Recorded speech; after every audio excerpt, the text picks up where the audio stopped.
Okay, good morning everybody. Good morning. Welcome to Liverpool and welcome to the Cavern Club's Magical Mystery Tour. The first thing I'm going to do this morning is introduce you all to my very good friend, and he's your wonderful driver, we hope. His name's Ray. Can everyone say hello to Ray for me, please? Hello. And I really should introduce myself. My name is Jay Johnson. I'm a local lad, and I'm Penny Lane born and bred. Wow. I went to the same two schools as John Lennon. I went to Dovedale, his primary school, and I also went to Quarry Bank, his high school. So for those of you who know your Beatles history, today you're talking to a genuine Quarry Bank. Now, Liverpool, of course, it's incredibly famous for its music. And whenever you are here in Liverpool, you're never really far away from a musician or somebody who's got some type of musical connection. Now, take for example Ray, our driver here today. He's drummed with a number of bands for many years in this city and far beyond. And he did only 8 years ago perform with the Beatles. He performed with Pete Best over in Brazil. But I also have a connection to Liverpool's music scene. My brother, he was in the city's second most successful band, and their biggest selling single, it actually sold more copies than any Beatles single in the UK. He sung and performed with Sir Paul McCartney on 2 UK number ones, once in 1989 and again a little bit more recently, Christmas 2012. Does anybody ever remember the band Frankie Goes to Hollywood? You all know Holly Johnson, the lead singer. Well, I'm Jay, his kid brother, and it's my pleasure to meet you all today. Now, I'm going to quickly run through some of the things we're going to be looking at. Obviously, the likes of the four houses where the guys used to live. We'll be looking at Penny Lane, Strawberry Field, St Peter's Church, McCarthy's Music School. A lot of places really in quite a short amount of time. Now, we're going to be making 4 stops along the way, so plenty of photo opportunities for everybody. We'll be stopping on the corner of Penny Lane by the famous street signs. We'll be stopping at Arnall Grove, the birthplace of George Harrison, Strawberry Field, and also the McCarthy family home. Along the way, lots of stories to share with you. I'm also going to be playing some music for you all as well. So just sit back, relax, and enjoy the ride, folks, okay?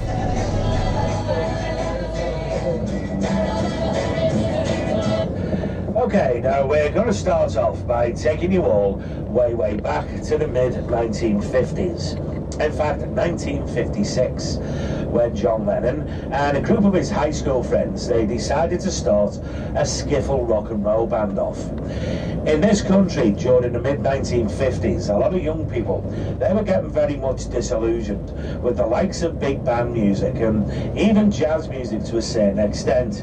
And the new craze that was sweeping the nation was skiffle music. John Lennon and his friends, they were listening to music by the likes of Lonnie Donegan, Eddie Cochran, Gene Vincent, Buddy Holly, and of course the King, Elvis Presley. Now John and his friends, they went to a high school. It was called Quarry Bank, and at Quarry Bank High School, they had a school song. One of the lines in the school song was "Quarrymen, old before our birth." So that's the reason why John Lennon called his first band the Quarrymen. In 1957, at a church garden fete and a garden party in Walton Village, a place we'll be looking at a little bit later on, John Lennon met for the very first time Paul McCartney. By 1958, Paul McCartney had introduced his high school friend to John. His name was George Harrison. Now George, he was only 14 years old at the time, John Lennon. He was 17 years old. And John, you know, he thought it terribly uncool to have a 14-year-old kid in his band. However, as soon as John heard George play guitar, he relented. George was in the band. 1959, John Lennon persuaded his old college friend Stuart Sutcliffe to join the band on bass.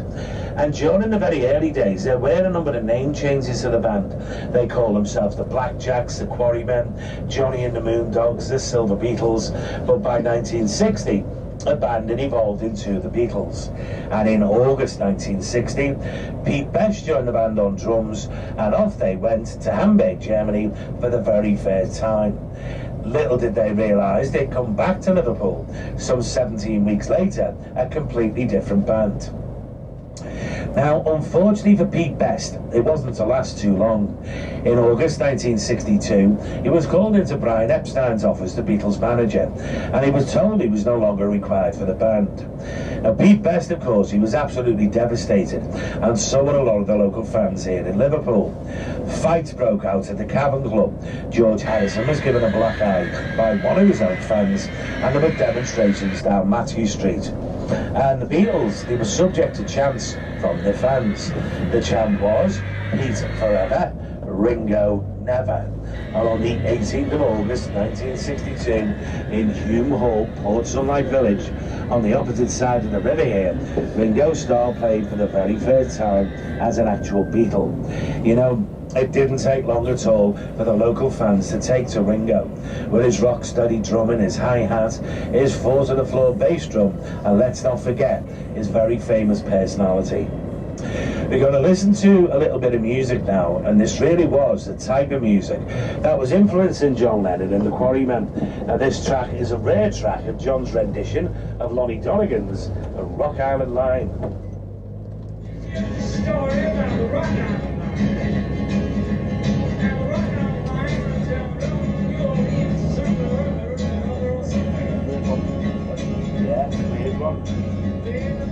Now, the area we're coming into here, we like to call this Ringo Land, but it's actually called Toxteth. Now, this is the area where Richard Starkey, aka Ringo Starr, grew up when he was a kid. You know, when Ringo was very young, he was often very ill. He was in and out of hospital on several different occasions. Early summer 1947, when he was only 6 years old, his appendix ruptured, and it was touch and go whether Ringo was going to survive.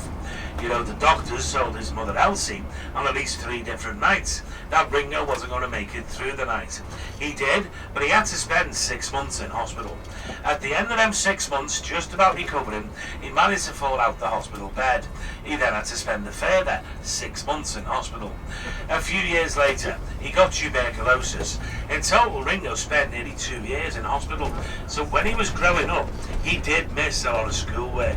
And you know, it wasn't really till he was about 10 years old before he could actually read or write.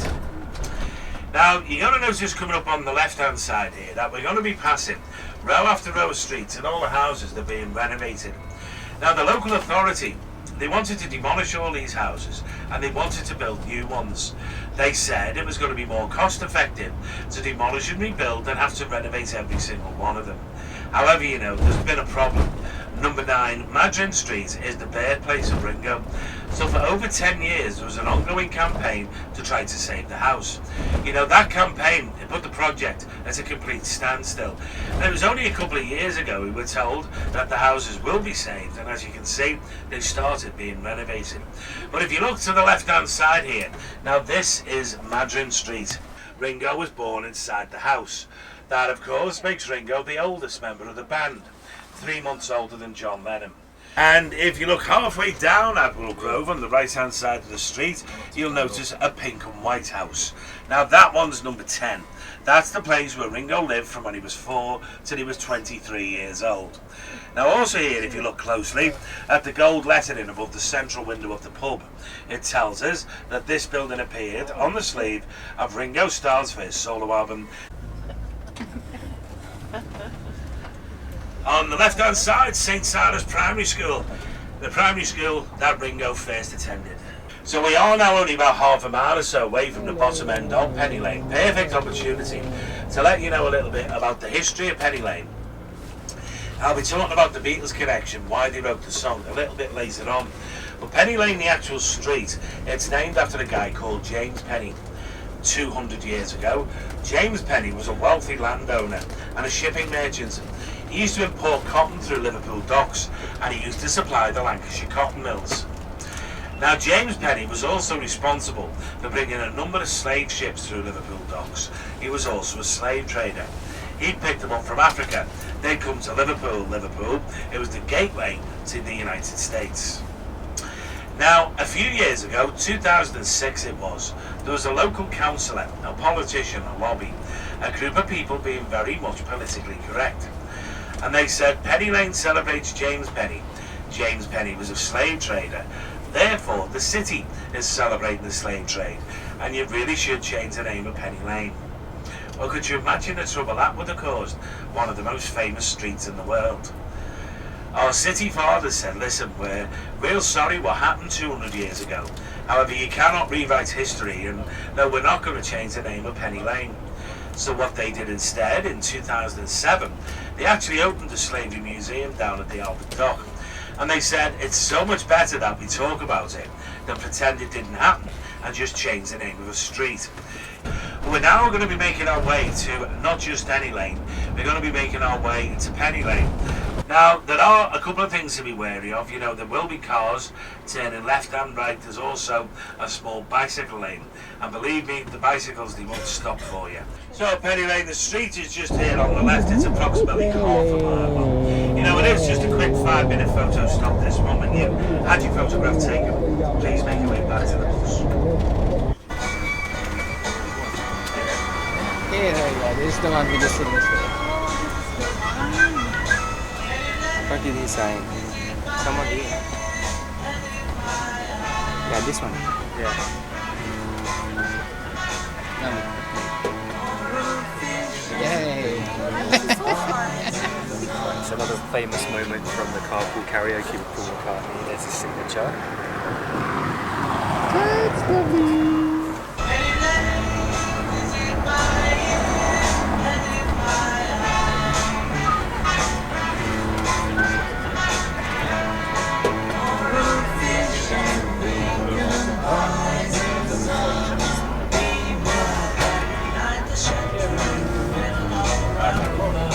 So we will very shortly be arriving at the top end of Penny Lane, and I know some of you are wondering what's the significance. Why would Paul McCartney write a song about a street? You know, John, Paul and George, they all lived approximately a mile or so away from the top end of Penny Lane, but they did all live in different directions.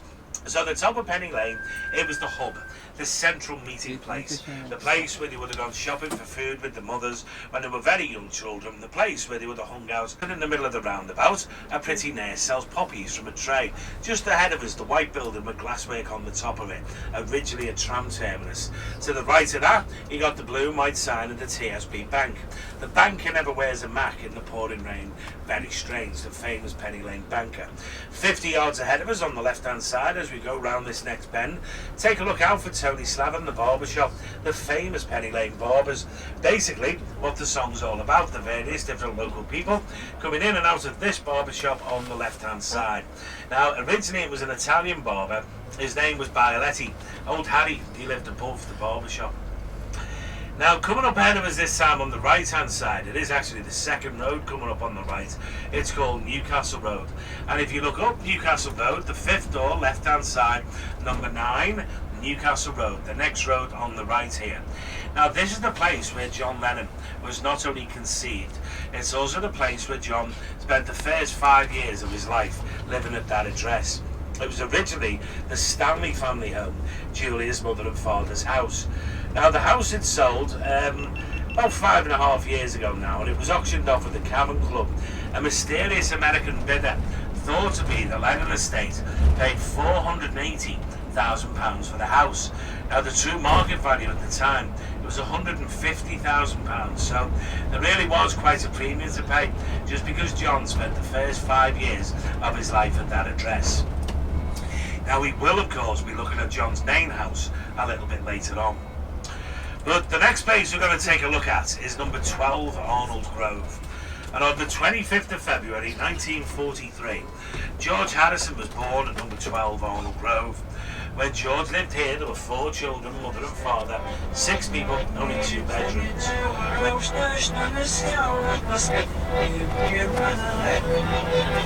He buried here at St. Peter's Church.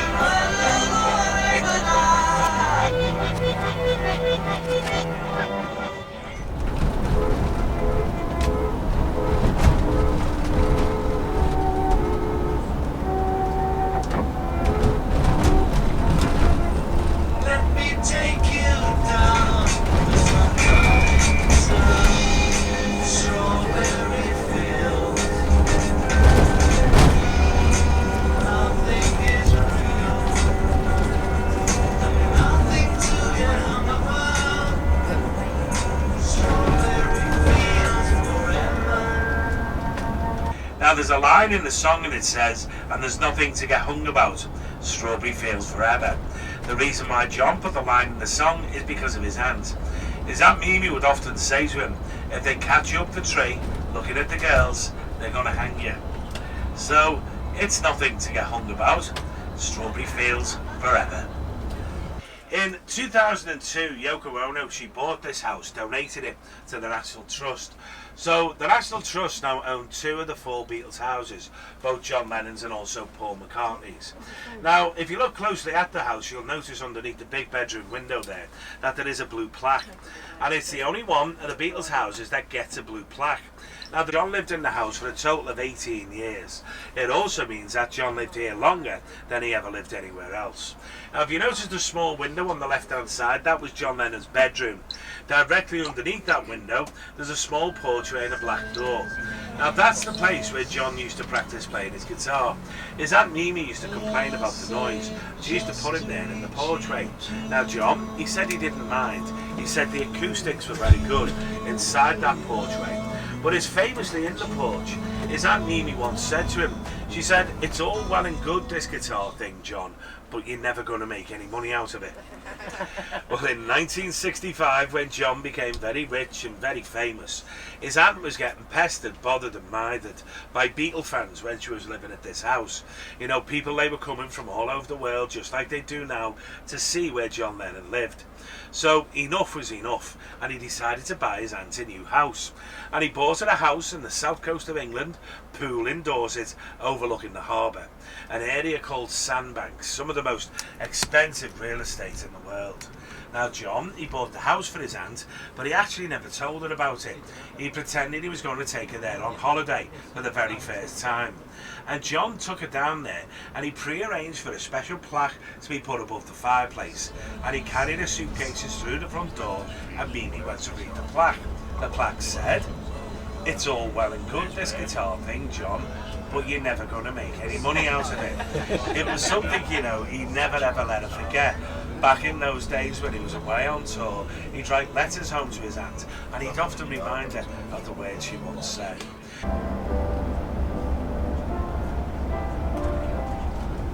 When I find myself in time of trouble, Mother Mary comes to me. So the next place we're going to take a look at is number 20 Forthland Road. It's the McCartney family home. Now, the McCartneys lived in 7 or 8 different addresses around the city here in Liverpool. This was the 7th address that they moved to, and Paul, he lived here for 8 years. Now, when he did move here, Paul's mother Mary, she was absolutely delighted because it really was the nicest house in the nicest neighbourhood that the family lived at. Unfortunately, within 12 months of moving in here, Paul's mother Mary, she died of breast cancer when he was only 14 years old. So of course John and Paul, they had something else in common. They both lost their mothers when they were teenagers. Now, the National Trust, they acquired this property themselves in 1995. The reason why, it's historic significance. You know, after John met Paul, this is the place they'd often come. They'd sit in the living room, practice playing the guitars. It's been said that there was up to 100 songs were written here. Now, of course, not all of the songs actually made it to vinyl. You know, you can take a tour with the National Trust, and it takes you to just 2 places. It takes you to John's house and Paul's house. Now, nobody lives inside either of them 2 houses. John Lennon, he decided to write the song Strawberry Fields because it was located close to where he lived. So Paul McCartney said to him, "If you're going to write a song about Strawberry Fields, I'm going to write one about Penny Lane," and he did. And on the 17th of February 1967, it came out as a double A-sided single.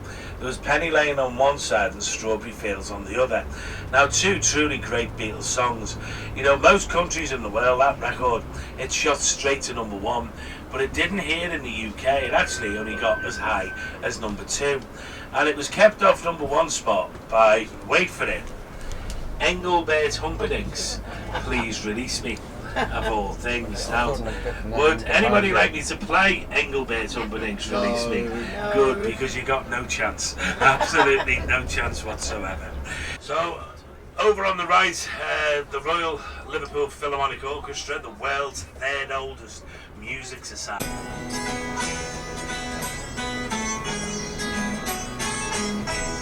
It was a pleasure to meet you all today, and thanks very much for taking our tour. Enjoy the rest of your day, guys. Gusto kong balikan yun. Baka hindi alam nila hapon. Alam mo yan, magkano ba yun eh. Kaya tayo daw sama sila hapon ngayon. Kaya natin.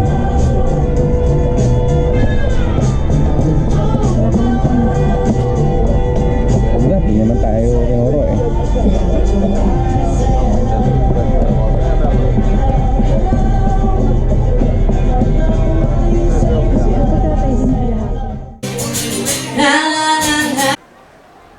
Ayan sila oh. Ayan sila. Hello! Oh, kaya, ikaw talaga yun.